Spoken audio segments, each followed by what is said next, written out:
नमस्कार, संघर्ष वृत्तवाहिनीमध्ये आपलं स्वागत।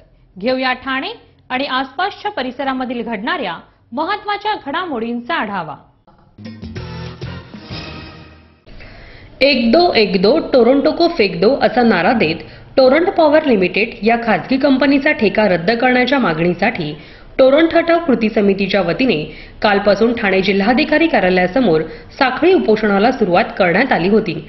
आज खासदार डॉक्टर श्रीकांत शिंदे यांच्या आश्वासनानंतर सदरचे उपोषण मागे घेण्यात आले। कळवा मुंब्रा परिसरात राज्य वीज वितरण कंपनीकडून विद्युत पुरवठा व वीज वसुलीचे काम केले जात आहे। मात्र शासनाने आता खासगीकरणामार्फत टोरंटो पॉवर लिमिटेडच्या कंपनीज कळवा व मुंब्रा भागात वीज वसुली व वितरण करण्याची मान्यता दिली। या खासगीकरणाच्या विरोधात सदरचे साखळी उपोषण आंदोलन सुरू होते। दरम्यान लोकांच्या विरोधात जाऊन टोरंटो कंपनीला कळवा मुंब्रा परिसरात थारा दिला जाणार नाही। तसेच ऊर्जा मंत्री चंद्रशेखर बावनकुळे यांची पालकमंत्री एकनाथ शिंदे व कृती समितीच्या अधिकाऱ्यांची एक संयुक्त बैठक घेऊन यावर तोडगा काढावा असे श्रीकांत शिंदे यांनी सांगितले। तर या आश्वासनानंतर लवकरच एका संयुक्त बैठकीचे आयोजन करून यावर मार्ग काढावा, अन्यथा आमरण उपोषण करण्याचा इशारा कृती समितीचे अध्यक्ष दशरथ पाटील यांनी दिला आहे। यावेळी नगरसेवक उमेश पाटील आदी उपस्थित होते। टोरंटो कंपनी विषयी सगळी कृती समिती जी आहे टोरंटोच्या विरोधामध्ये आज उपोषणावरती बसलेली आहे आणि कळव्यामध्ये असेल मुंब्र्यामध्ये असेल पार्श्वभूमी भिवंडीची पाहता ज्या प्रकारे भिवंडीमध्ये लोकांना बेटीस धरलं जातं, त्यांच्यावरती कारवाई केली जाते, या सगळ्या गोष्टी पाहता आज आपण स्वतंत्र देशामध्ये राहतो। तर अशा या स्वतंत्र देशामध्ये जर कोणी बिल एक महिना म्हणजे काही दिवस थकवत असेल आणि त्याला मग जेलमध्ये टाकत असेल किंवा त्याच्यावरती कारवाई होत असेल तर कुठेही ही दडपशाही आहे, ही लोकशाही नाही। म्हणून या कळव्या आणि मुंब्र्यामध्ये टोरंटो कंपनीच्या विरोधामध्ये जो लोकांचा माणसाचा जी भावना आहे त्या भावनेबरोबर आम्ही सगळे लोकप्रतिनिधी आहोत। पालकमंत्री एकनाथजी शिंदे साहेब आहेत आणि कुठल्याही परिस्थितीमध्ये लोकांच्या विरोधामध्ये जाऊन टोरंटो कंपनीला इथे कळवा आणि मुंब्र्यामध्ये थारा दिला जाणार नाही। जर त्यांनी जबरदस्ती जर असं करत असेल टोरंटो कंपनी तर ते जसे लोकांच्या जशा भावना आहेत तशा लोकप्रतिनिधींच्याही भावना आहेत। आम्ही रस्त्यावरती उतरू, आम्ही टोरंटो कंपनीला कुठेही कळव्यामध्ये किंवा मुंब्र्यामध्ये येऊ देणार नाही। या सगळ्या गोष्टी समन्वयाने झाल्या पाहिजे। मला वाटतं की याच्यामध्ये ऊर्जा मंत्री बावनकुळे साहेब आणि पालकमंत्री एकनाथजी शिंदे साहेबांनी एक मीटिंग वगैरे घेऊन त्याच्यामध्ये सगळ्याच जे लोकप्रतिनिधी असतील आणि टोरंटो विरोधी कृती समिती असतील यांची एक बैठक घेतली पाहिजे आणि लोकांच्या काय भावना आहेत या भावना ऊर्जा मंत्र्यांनी जाणून घेतल्या पाहिजे। आणि राहिला विषय जो थकबाकीचा आहे, आपण जर पाहत असाल की येथे 89 पदं जी आहेत ती MSEBची रिक्त आहेत। तर मला वाटतं जर 89 पदं जर जी भरली गेली तर त्यांना एक मॅनपॉवरही मिळेल आणि ती थकबाकी जी होते मुंब्र्यामध्ये किंवा कळव्यामध्ये तीही वसूल केली जाईल। तर अशा प्रकारे एक मधला मार्ग काढला पाहिजे आणि या सगळ्या गोष्टींना कुठे ना कुठेतरी आता थांबवलं पाहिजे। या आंदोलनाच्या निश्चितपणे मागे घेण्याचं कारण असं आहे की स्थानिक खासदार डॉक्टर श्रीकांत शिंदे हे या ठिकाणी स्वतः आले होते आणि पालकमंत्री ते शिंदे साहेबांचे चिरंजीव आहेत। हे दोन्ही दृष्टीचा विचार करत असताना आम्हाला या ठिकाणी दोघांकडून आश्वासन मिळालं असं गृहीत धरतोय आणि या ठिकाणचं आजचं उपोषण आम्ही मागे घेतोय। परंतु या संदर्भात काळ मर्यादा काही दिवस निश्चित राहील। पुन्हा कार्यकारिणीची बैठक घेऊन जर का निर्णय झाला नाही, कारण आचारसंहिता लागणार आहे आणि पुढे जर कालांतराने निवडणुकीनंतर जर होणार असेल तर आमचं या ठिकाणी केवळ साखळी उपोषण नाही तर आमरण उपोषण सुरू होणार हे आम्ही या ठिकाणी जाहीर करतोय।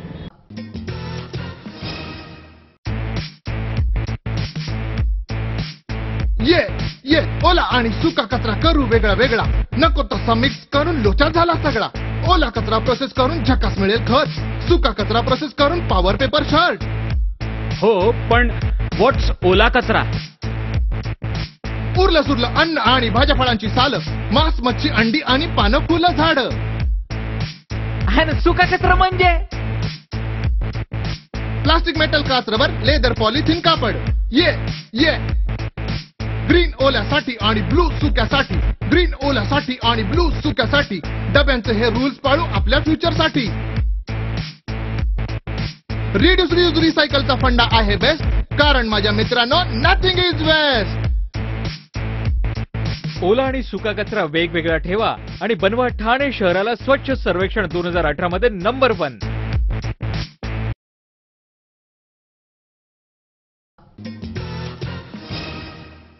केंद्र सरकारने 1970 मध्ये केलेल्या सर्वेक्षणानुसार कल्याण मुरबाड व नगर रेल्वे प्रकल्प कार्यान्वित होण्यासाठी मुरबाड रेल्वे कृती समितीने राष्ट्रवादी काँग्रेसचे अध्यक्ष शरद पवार यांच्या पुढाकाराने 90% काम केले होते. कल्याण मुरबाड रेल्वे प्रकल्प ही संकल्पना आमचीच आहे अशी माहिती जागृत प्रवासी रेल्वे परिषदेचे अध्यक्ष प्रमोद हिंदुराव यांनी आज घेतलेल्या पत्रकार परिषदेत दिली. राज्य सरकारच्या नियोजन विभागाने 50 कोटी रुपयांची तरतूद करावी अशी शिफारस राज्य वित्त आयोगाचे तत्कालीन अध्यक्ष रत्नाकर महाजन यांनी नियोजन विभागाच्या प्रधान सचिवांकडे केली होती. मात्र त्यावेळी केंद्र सरकारने नवे प्रकल्प न घेण्याचे धोरण स्वीकारले असल्यामुळे या प्रकल्पाला खीळ बसली होती. शरद पवार यांनी पुढाकार घेऊन तत्कालीन रेल्वे मंत्री ममता बॅनर्जी यांच्याकडे मागणी केली होती.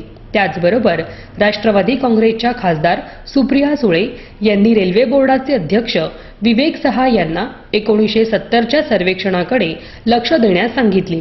त्यामुळे कल्याण मुरबाड रेल्वेचे श्रेय कोणीही घेण्यापेक्षा हे श्रेय राष्ट्रवादी काँग्रेस व काँग्रेसचे आहे असे प्रमोद हिंदुराव यांनी सांगितले. तसेच कल्याण मुरबाड रेल्वे मार्ग जाहीर करताना रेल्वे बोर्डाने 1970चा सर्वेच ग्राह्य धरला.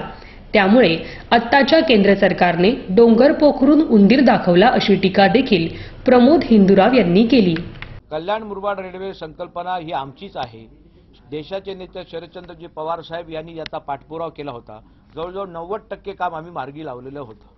केंद्र सरकारच्या आडमुठ्या धोरणामुळे या ठिकाणी आम्हाला विलंब लागला सर्व गोष्टीला व्हायला. आता यांचं सरकार आलेलं आहे. यांनी 18 कोटीची प्रोव्हिजन केले. मुळात हा 600 ते 700 कोटी रुपये या सर्व गोष्टीला लागणार आहेत. राज्याच्या मुख्यमंत्र्यांनी सांगितले की कुठल्याही परिस्थितीमध्ये आम्ही पैसा कुठं कमी पडू देणार नाही. मला इथे सांगायचं की केंद्रामधलं सरकार आहे त्यांनी 18 कोटीची टोकन प्रोव्हिजन केलेली आहे आणि मग राज्य सरकार इथे राज्य सरकारच्या बजेटमध्ये कुठेही इथे प्रोव्हिजन झालेली दिसत नाही. मग हा पैसा कशा पद्धतीने उपलब्ध करणार आहात? 90% काम आम्ही सांगितलं मार्गी लागले. त्याप्रमाणे शरद पवार साहेबांनी देशाच्या रेल्वे मंत्री ममता बॅनर्जी होत्या त्यांच्याकडे हा पाठपुरावा धरलेला आहे आणि म्हणून आपल्याकडे मी मगाशी रिपोर्ट दिला त्याच्यामध्ये दाखवलेलं होतं की कुठल्या परिस्थितीमध्ये जो सर्वे केला आहे तो 1970चा सर्वे आहे आणि 1970च्या सर्वेप्रमाणे ही पुढची कारवाई झालेली आहे. याचं श्रेय जर कोणी घ्यायला तयार पुढे जात असेल तर आमचं म्हणणं एवढंच आहे की हे 90% काम आमच्याच पक्षाने मार्गी लावलेलं होतं. आता त्यांनी घोषणा केली की काय मला माहीत नाही, परंतु जनतेच्या भावनाशी खेळून एवढी माफक अपेक्षा माझ्या मतदारांच्याकडनं आमच्या लोकांकडनं आहे आणि म्हणून देशाच्या राजकारणामध्ये काम करणाऱ्या राज्याच्या मुख्यमंत्र्यांना माझी विनंती राहणार आहे की तुम्ही या ठिकाणी पैसे किती देणार आहात ही जाहीर केलं पाहिजे. बजेटमध्ये प्रोव्हिजन होणार आहे की नाही? सप्लिमेंटरी आता होणारच नाही. त्याच्यामुळे आमचा एक प्रश्न आहे की फक्त भूमिपूजन झाली पुढची कारवाई काय होणार हे सुद्धा जनतेला माहीत झालं पाहिजे. ॲक्विजिशनचा प्रश्न आहे. जी रेल्वे स्टेशन मी मगाशी वाचून दाखवली तीच सर्व रेल्वे स्टेशन आहे. हा नगरपर्यंत जाणारा प्रकल्प आहे. लोकांच्या हिताचा जपवणुकीचा प्रश्न आहे.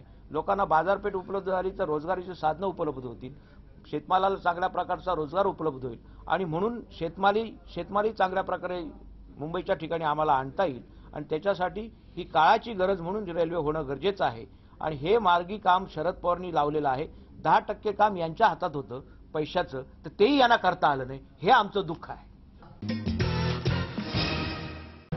असंघटित मजुरांसाठी सरकारने प्रधानमंत्री श्रमयोगी मानधन योजना लागू केली असून 15,000पेक्षा कमी वेतन मिळणाऱ्या कामगारांना वयाची 60 वर्ष पूर्ण केल्यानंतर 3,000 रुपये मासिक पेन्शन मानधन म्हणून मिळणार आहे.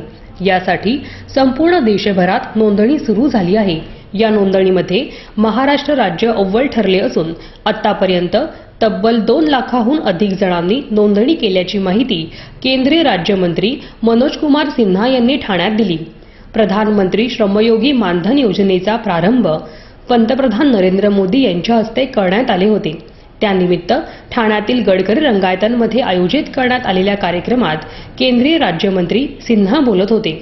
यावेळी खासदार राजन विचारे, श्रीकांत शिंदे, आमदार संजय केळकर, राज्य विमा निगम कर्मचारी आणि भविष्य निर्वाह निधी कार्यालयातील अधिकारी व कर्मचारी उपस्थित होते.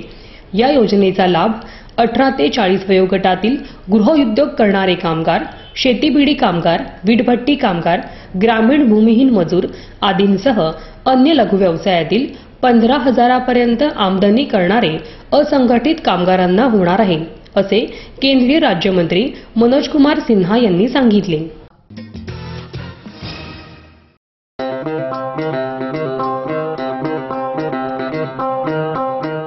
Zip your wallets, don't worry, money will travel swift and fast. 'Cause TJSB का नया है ये magic Transact app. Transact Zap, Transact app. एक ही virtual ID से transaction है secure and safe. Just tap the tab of Transact app and make your life all sorted. पैसा आया पैसा भेजा हो गया चुटकी का खेल. Simple, easy, fast है ये Transact just like a finger snap. Transact app, Transact app. तर हे होतं संघर्ष वृत्तवाहिनीचं आजचं बातमीपत्र. उद्या पुन्हा भेटू याच वेळी याच ठिकाणी ताज्या घडामोडींसह. तोपर्यंत नमस्कार.